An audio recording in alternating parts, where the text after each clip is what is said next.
अस्सलाम वालेकुम दोस्तों, कीअं आहियो? उमेद अवां सभु ठीकु हूंदा। दोस्तों अॼु मां तव्हांखे ॿुधाईंदुमि त आबास गुल ओढाणी जो हिकु नओं ड्रामो अची रहियो आहे। जीअं त आबास गुल खे हिन वक़्तु ताईं रुॻो तव्हां सिंधी ड्रामनि में ॾिठो हूंदो, पर हिन वक़्तु आबास गुल जो उर्दू ड्रामो अची रहियो आहे। आख़िर उहो आबास गुल जो कहिड़ो ड्रामो आहे, अचो त अॼु हिन वीडियो में तव्हांखे ॿुधाईंदुमि उन ड्रामे जे बारे में। सो वीडियो फुल ॾिसिजो, वीडियो खे लाइक कजो ऐं वीडियो खे ज़रूरु जेको आहे सो कमेंट करे ॾिजो ऐं असांजी चैनल आहे, चैनल खे बि ज़रूरु सब्सक्राइब कजो। तव्हां दोस्तनि जी वॾी वॾी महिरबानी थींदी। दोस्तों स्टार्ट पिया कयूं वीडियो हीअ।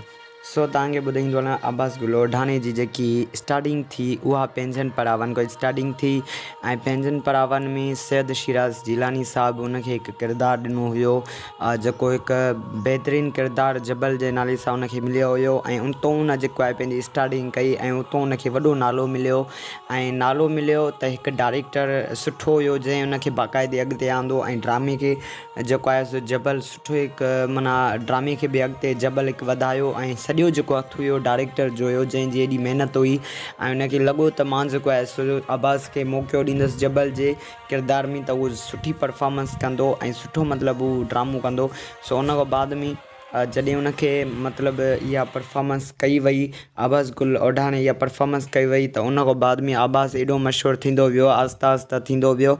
उन खां बाद में आबास गुल ओढाणी केतिरा ई ड्रामा कया, दर्दनि जो देस कयईं, कंडनि जी सहज कयईं ऐं ॿिया बि इलाही सारा ड्रामा आबास गुल ओढाणी कया।